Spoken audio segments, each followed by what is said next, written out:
est au mois de janvier, il y a plein de gens qui prennent de bonnes résolutions. Il y a le fameux défi 28 jours sans alcool. On en a parlé la semaine dernière et j'ai reçu une communication d'un homme qui dit écoutez, c'est bien beau 28 jours sans alcool, mais arrêtez carrément de prendre de l'alcool. Ça peut être problématique pour ceux qui ont vraiment un problème. Lui, il en avait eu un, tellement qu'il s'est retrouvé dans la rue. Et il dit, en plus de ça, il y a un autre problème, c'est que pour ceux qui sont dans la rue, quand il fait froid, la consommation d'alcool, si on arrête tout d'un coup en plus de ça, ça peut être l'enfer. Donc, avec moi, M. Paul Bédard, bonsoir M. Bédard. Donc, le fameux défi 28 jours, vous dites, oui, c'est bon pour quelqu'un qui prend 2 ou 3 verres de vin dans une journée, mais pour d'autres, si on consomme beaucoup, ça peut occasionner de gros problèmes. Vous avez vécu. Oui, j'ai vécu. J'avais arrêté sans avoir conscience des dangers. J'avais arrêté une consommation qui était quand même assez élevée, d'un coup sec. Je ne connaissais pas les risques non plus associés à ça. Puis, naturellement, ben, ça a été dramatique parce que je me suis ramassé avec un délirium tremens. Ah ouais? Encore ça? Hospitalisé, ils m'ont mis dans le coma. Vous avez des hallucinations? Auditives et visuelles. Ah ouais? Comme quoi? Souvenez-vous de ça? Ben, ça avait commencé graduellement, des grichements le soir quand je me couchais. Ensuite, j'entendais des conversations téléphoniques. J'avais cette impression-là. Mais j'étais à jeun, donc je comprenais qu'il se passait quelque chose qui ne fonctionnait pas à ma tête. Puis ensuite, c'était des fourmis qui s'approchaient de moi quand les lumières étaient fermées. Ensuite, j'entendais de la musique. Parfaitement, je suis musicien, puis il n'y avait aucune erreur dans ce que j'entendais, musicalement parlant. C'était une reproduction parfaite, là, même les images, le son. Mais est-ce que vous faisiez le lien avec le fait que vous étiez en période d'arrêt de la consommation? Vous avez fait le lien tout de suite? Vous vous êtes rendu compte de ça? Oui, mais c'était très... J'avais beaucoup de peur parce que je ne pouvais pas faire la différence entre ce qui était vrai dans ce que j'entendais et ce qui était faux. Même la chose pour les images. Ah ouais? C'est parfait. Fait que ça, c'est... J'avais quand même conscience de ce qui se passait, que mon cerveau me jouait des tours. Ça a pris combien de temps après l'arrêt? Vous arrêtez, vous prenez pas combien de temps? La deuxième journée, pour dire. Ouais. Ah ouais. Alors, vous deviez en prendre un bon moton là, pour avoir ça. Là, oui. C'est quoi votre consommation? Moi, c'était l'effort. Constamment. Là. Pour fonctionner, je devais boire de l'alcool à ce moment-là, tellement que mon système était avancé dans la consommation. Et qu'est-ce que vous avez fait arrêter tout d'un coup? C'est quoi votre motivation d'arrêter d'en prendre tout le temps comme ça? Je ne suis pas tellement certain de pourquoi, à ce moment-là, que j'ai dit, bon, ben c'est assez. Là, ça devenait de plus en plus difficile là, de fonctionner avec ce niveau de consommation-là, puis de rester lucide, puis de pouvoir survivre. Fait que j'avais pris cette décision-là. Et est-ce que vous dites que ceux qui sont imbibés d'alcool, il faut vraiment faire attention à ça? Là? Oui, parce que ce qui se produit, là, c'est que quand il y a une consommation pendant, mettons, une dizaine d'années, quand même, mettons, on va mettre ça en quantité de bière, mettons, d'une dizaine de bières par jour, environ, là, au bout d'une dizaine d'années, s'il y a un arrêt subi, c'est que notre système, il élimine l'alcool. Fait qu'il est habitué d'avoir de l'alcool en grande quantité, donc il sécrète beaucoup d'enzymes pour évacuer l'alcool. Mais quand l'alcool arrête d'entrer dans le système par la consommation, ces enzymes-là s'attaquent au cerveau. Ah ouais. C'est là que ça fait une hyperactivité au niveau du cerveau, c'est là que ça peut devenir dangereux. Alors, avant d'aller plus loin, pour savoir comment vous en êtes sorti, allons un peu en amont. Vous êtes un père de famille, vous avez une vie normale, et la consommation, ça commence tranquillement ou? Ça a commencé, je devais avoir aux alentours de 16 ans. Je m'étais rendu compte que c'était le seul moyen que j'avais de bien dormir le soir. Ah, ça avait un lien avec le sommeil. C'est ça, j'étais beaucoup anxieux, puis j'ai pris cette habitude-là, tranquillement, pas vite, de consommer le soir. C'était pas de consommer en public, c'était pas pour me déjeuner, c'était vraiment là, venir à bout de trouver un calme intérieur pour pouvoir m'endormir. Ça a été comme ça. Donc, ça faisait partie de votre vie régulièrement. Oui, c'est ça. À un moment donné, ça glisse au point où vous vous retrouvez dans la rue, là, vous revenez à l'itinérant. Alors, comment ça se fait, ce glissement-là? Bien, dû à mon trouble d'anxiété généralisée, je me suis rendu compte que moins que j'avais de responsabilités sociales, mieux que je me sentais. Ah ouais. Donc, le divorce, je ne voulais pas de bail, je ne voulais pas de compte de banque. Je me libérais de toutes ces choses-là qui m'angoissaient et qui minaient ma vie, une après l'autre. Ça vous angoissait, là? Tu sais, juste dire, on va aller faire un dépôt, payer ce genre de choses-là. Oui, énormément. Ah ouais? Oui. Et donc, l'alcool, ça commence par être 1 ou 2 verres dans une journée. Est-ce que ça progresse 3, 4, 5 jours? Naturellement, la résistance du corps pour la fonction de l'alcool, ça en prend de plus que les années avancent, là, pour avoir le même effet. Puis il vient un moment donné là, que ça casse, là, parce que le corps n'est plus capable d'en prendre. Alors, qu'est-ce qui est l'élément déclencheur? Parce que c'est souvent une grande émotion qui va faire que tout se brise à l'intérieur, puis à un moment donné, bon, là, la consommation, là, comme si la digue s'ouvrait. Vous m'avez parlé de divorce. Est-ce que c'est un événement comme ça? Ou? Non, c'est pas un événement. Moi, ça a été vraiment graduel à cause de mon trouble d'anxiété généralisée qu'on appelle CAG aussi. C'est ça qui faisait que j'essayais de gérer ma vie avec l'alcool pour passer au travers, plus en me libérant de toutes sortes de... Il n'y a pas eu d'éléments déclencheurs. Je pense que j'étais anxieux à 5 ans, 6 ans, je commençais à avoir des troubles d'anxiété. Alors, vous consommez de plus en plus, mais qu'est-ce qui fait qu'à un moment donné, vous dites, je comprends, ça m'angoisse de payer mon loyer, de faire ce genre de choses. Donc, c'était pas votre travail à ce moment-là, vous avez pu travailler pendant un petit temps? Oui, j'ai travaillé dans toutes sortes de domaines, là, dans l'alimentation, dans la vente, dans la rénovation. Alors, qu'est-ce qui fait qu'un jour, on se dit, je rentre pas coucher, puis là, c'est fini, là, je reste là. Bien, ça a été comme graduel. À un moment donné, c'est que vu que je voulais pas avoir de bail, que c'était trop angoissant, mais je me suis ramassé à louer au mois. Ensuite, je me suis ramassé à avoir une chambre le moins possible. Puis là, j'avais de la difficulté là, à gérer tout ça. L'aide sociale, je ne venais pas à bout de m'en occuper pour pouvoir recevoir l'aide sociale. J'étais complètement... J'étais de plus en plus fonctionnel, si on veut, en ayant le moins de responsabilités. Ah ouais? Plus mais j'avais jamais vu ça de même, ouais. C'est spécial. Je devenais calme. Même encore aujourd'hui, là, ça fait quand même beaucoup d'années. Des fois, je suis anxieux, le soir, je me couche, puis je repense à des années que j'étais dans la rue. Ah ouais. Et ça me calme. Ah oui, ça vous calme. Ça me calme. Mais ça me calmait quand on commence, je ne sais pas si ça a commencé à ce moment-là, mais je ne sais pas, tu commences au mois de juin, il fait beau, juillet, août, septembre, fait beau, mais quand l'automne s'installe puis l'hiver, quand les froids, vous avez été une couple d'années quand même. Près de 2 ans. 2 ans. Alors, à un moment donné, c'est plus drôle, ça, de ne plus avoir cette responsabilité sociale-là. Si ça comporte tellement d'effets négatifs, on a le goût de tourner la page. Bien, ce qui est arrivé, j'étais quand même assez débrouillard. Puis, je trouvais le moyen de fonctionner quand même. Même l'hiver? Bien, l'hiver, ce qui arrivait dans les grands froids, c'est que j'avais tout le temps un ami que je pouvais arriver avec une bouteille de fort pour qu'il m'héberge une nuit. Fait que c'était le moyen. C'était plutôt des grosses bières, je pense, là, que j'apportais. Puis je prenais le fauteuil. Et vous preniez votre argent où pour vous acheter ça? Dans ce temps-là, moi, j'appelais ça des flyers. C'était du monde qui arrivait dans des ruelles, dans des minivans, puis ils prenaient 4-5 personnes pour aller travailler au noir dans des entrepôts. Aller balayer, ramasser, faire du ménage, nous payer en dessous de la table. Moi, j'appelais ça des flyers. Peut-être que ça existe encore. Oui, c'est probablement. C'est donc les réalités qu'on connaît pas. C'était bien organisé parce que si tu n'étais pas performant, ils ne te reprenaient pas après. Là. Ah ouais. Ils nous payaient en dessous de la table, ce qui me permettait de... Donc, il fallait que votre apparence soit minimalement soignée aussi. Tu ne peux pas avoir l'air complètement brisé, puis il n'y a pas personne qui t'a engagé pour te faire du travail au noir. Non, c'est sûr. Ben, c'est sûr que vu que j'avais une vie un peu normale avant, fonctionnelle quand même, là, mariée, j'avais quand même une notion du travail, c'était quoi. J'avais déjà travaillé, je savais qu'il fallait être performant. C'est sûr que moi, il fallait que je boive un peu dans la journée pour être fonctionnel, sinon même mes mains, je n'étais plus capable de m'en servir si je ne buvais plus. Oui, complètement. Je n'étais plus fonctionnel. Fait que je cachais une petite zone dans mon bas de pantalon. J'allais faire ma journée sur les flyers pour avoir un peu d'argent pour pouvoir payer ma consommation. Puis, je m'abritais aussi. Je faisais des cabanes dans des corps à vidange où on met les grosses poubelles de plastique. Un cadenas en dedans, un cadenas dehors. J'isolais ça du mieux que je pouvais. Et dans un cocon comme ça, vous vous sentiez, parce que vous n'aviez pas de responsabilité, plus dégagé que dans un appartement que vous aviez à payer avec un bail et toutes les responsabilités qui vont avec. Quand même. Oui, ça a été graduel par la suite. Quand je suis sorti de la rue, bien là, ça a été un long cheminement avant d'être capable de faire face. C'est ça, j'ai été vraiment tranquillement, une après l'autre. Si vous voulez vous faire une pause auto, vous allez me parler de vos enfants, parce que vous avez eu des enfants, vos enfants ont quand même ont réussi à intervenir. Et comment cette dynamique-là s'est instaurée, on en parle dans 3 minutes.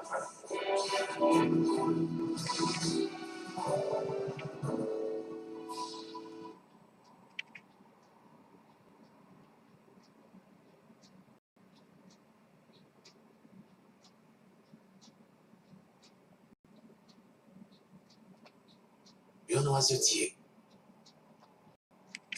émotion à la suite du verdict qui a blanchi les ex-employés de la MMA. Après des années d'incertitude, le moment est venu de regarder vers l'avenir. La priorité, c'est maintenant la voie de contournement, dit la mairesse de Lac-Mégantic. Dans le dossier de la rencontre, Annie.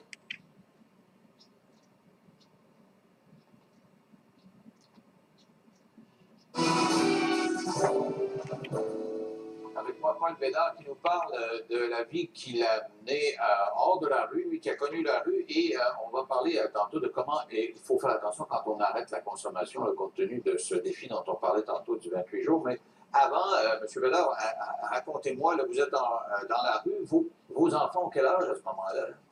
Ils ont entre 8 et 10 ans, deux garçons.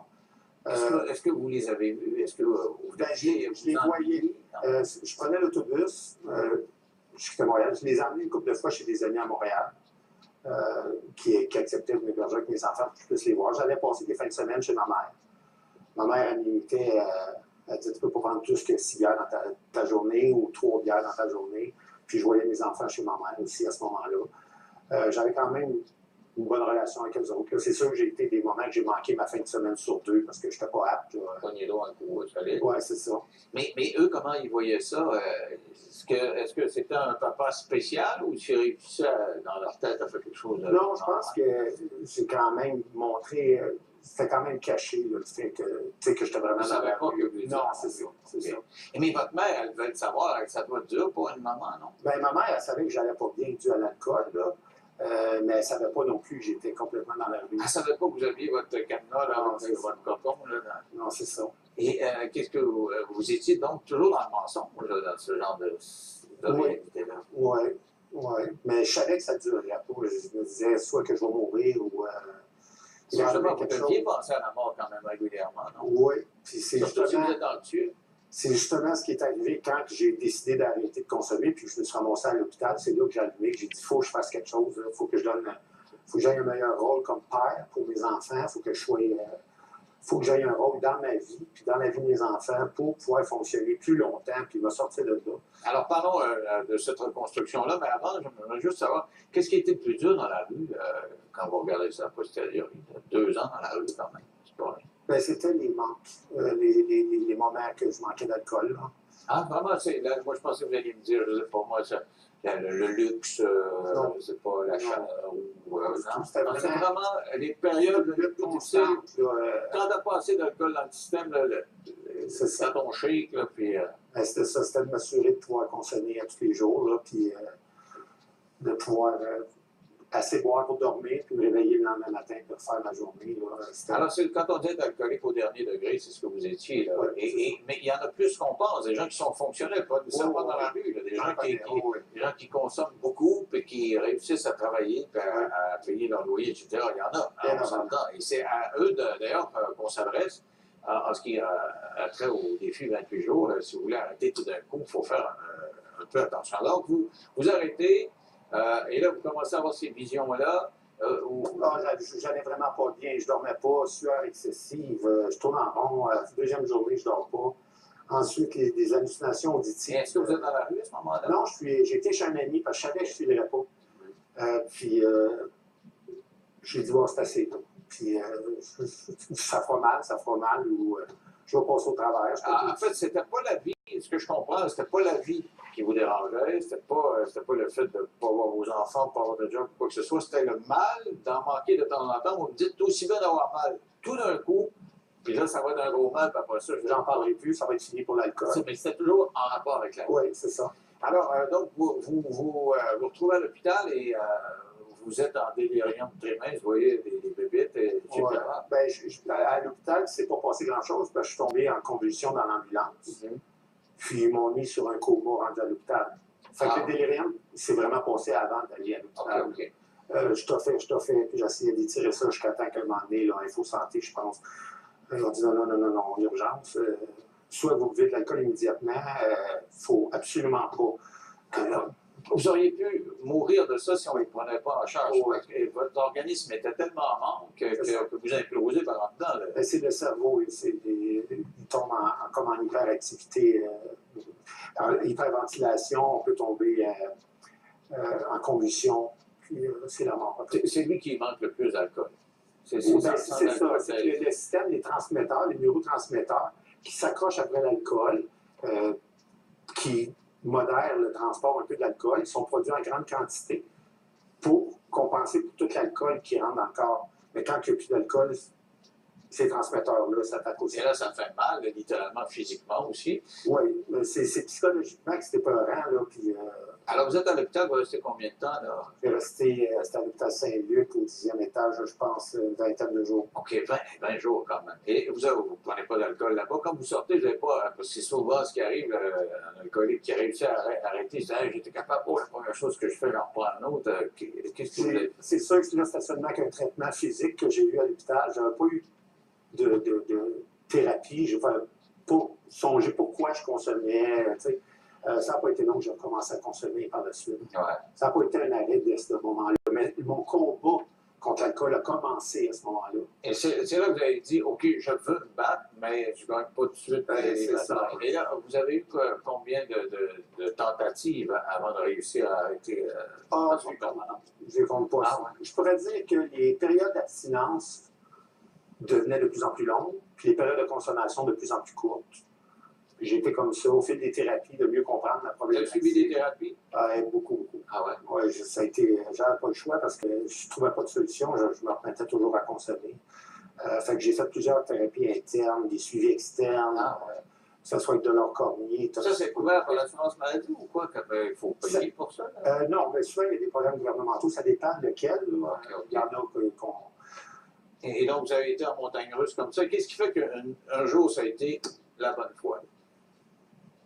Je pense que c'est quand j'ai compris ma problématique au niveau des angoisses. J'ai été diagnostiqué pour mon TAG, trouble d'angoisse généralisée. Ensuite, j'ai été médicamenté. J'avais fait une grande partie du travail moi-même pour gérer mes angoisses, mais je n'ai pas à bout par moi-même de... Fait qu'à un moment donné, il y a une médication qui est venue m'aider, m'épauler, ce qui a rendu la tâche pas mal plus facile. Puis j'ai beaucoup changé ma façon de penser, aussi de voir les choses. Comme aujourd'hui, il arrive un événement, c'est pas l'événement le problème, c'est ce que j'en fais. Fait que je suis tout le temps heureux, je suis tout le temps de bonne humeur. Maintenant, je me choque, je me fâche jamais, ça vaut pas la peine. Et la soif, ça revient des fois? Non. Non? C'est sûr que si je laisse aller, que je ne m'occupe pas de moi-même à tous les jours, si je ne gère pas mes angoisses à tous les jours, ça peut être risqué à long terme. Je peux m'en aller vers une rechute. Est-ce que vous faites du mouvement A ou non. des amis? Ou, non, mais j'ai été, comme je disais tantôt, j'ai fait beaucoup de bénévolat dans les maisons de thérapie pour rester impliqué dans le domaine, pour me garder actif. Puis j'ai souvent, comme là, présentement, je vais dans Saint-Hyacinthe, je suis le virage. Des rencontres en groupe, on discute, puis c'est très aidant. Là. C'est un travail de tous les jours. Là. C'est comme un diabétique qui apprend qu'il est diabétique. Faut qu'il se pique, qu'il check son moniteur, combien de sucre qu'il y a dans le corps pour rester en vie. Ouais. Mais un alcoolique, c'est un peu la même chose. Si je veux rester en vie, il faut à tous les jours, il faut que je vérifie comment je me sens aujourd'hui. Est-ce que ça va bien? Est-ce que je peux faire quelque chose maintenant pour régler ça? Pas procrastiner, tu sais. Il faut que je check mon taux d'anxiété à tous les jours. Comme un diabétique. Quand vous contrôlez votre anxiété, vous contrôlez votre soif. C'est vraiment lié à l'autre. Comment vous réagissez quand vous vous promenez puis il fait moins 24 ces temps-ci, puis vous êtes en ville, vous voyez des gens qui sont dehors? J'ai une petite excitation de défi. Ah, arrêtez donc! Je suis maniaque. Je repense à ces années-là, puis il me faut bien pitié, puis non. Mais je suis un maniaque de survie en forêt. Ah ouais. Comme Frédéric Dion, le Québécois aventurier. Donc, vous les comprenez, ces gens-là, donc? Ben, c'est tout différent, les raisons pourquoi ils sont là. C'est pour ça, d'ailleurs, je l'invite, il n'y en a pas un qui est pareil. C'est ça. Ils ont toutes des raisons différentes, mais moi, personnellement, je sais que de passer au travers d'une nuit froide, j'avais tout le temps de fierté. Il y avait comme un défi, puis le lendemain, c'est ça. Plus que c'était difficile, puis que je passais au travers, plus que j'étais fier de moi. OK, à ce moment-là, on va aller à la pause, on va parler de ce que l'avenir vous réserve dans 3 minutes après la pause.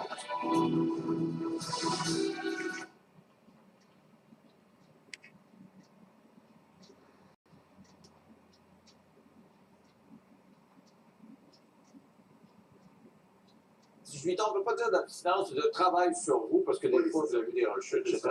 Avec vos enfants qui ont grandi, là, comment ça s'est passé, la vie? Très bien. Je pense que j'ai été choyé d'avoir des bons enfants comme ça qui avaient une compréhension, là, parce qu'après, ils ont bien vu là, que j'étais en thérapie des 6 mois, qu'on ne pouvait pas se voir, tu sais, puis je leur expliquais, bon, je travaille mon problème, ou tu sais, bon, peut-être encore en thérapie, tu sais. Mais maintenant, aujourd'hui, ils comprennent mieux mon travail de tous les jours, là, pour être rendu où je suis, parce que l'autre, ils m'ont vu, là, ils me voyaient, j'ai passé la fin de semaine chez quelqu'un qui eux autres ne connaissaient pas, ou tu sais, c'était vraiment, ils me voyaient intoxiqué aussi, souvent. Juste de voir ça tout le temps. Exactement. Puis au moins, l'exemple que je me dis, que j'espère que je leur donne, c'est de se relever. De ne pas se laisser abattre quand il arrive quelque chose, ben, de dire, bon, ben, il faut que je continue. Un peu d'inspirant, puis c'est la résilience. Exactement. Moi, le témoignage est sûrement inspirant pour des gens là, ce soir. Ben, je l'espère. Surtout s'il y a des gens qui décident d'arrêter aussi, comme on disait tantôt, l'importance de voir un médecin si on a quand même une assez grande consommation et d'être honnête aussi. Parce que moi, j'ai vu souvent des gens qui voulaient aller en thérapie, et ils mentaient sur le niveau de l'alcool qu'ils consommaient.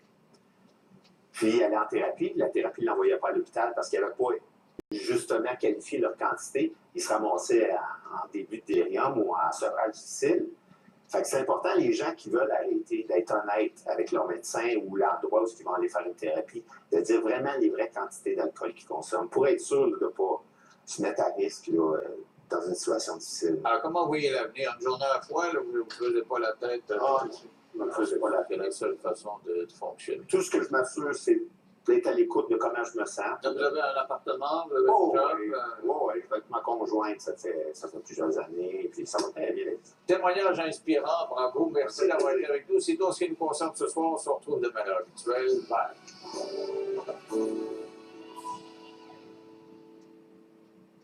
Votre animal de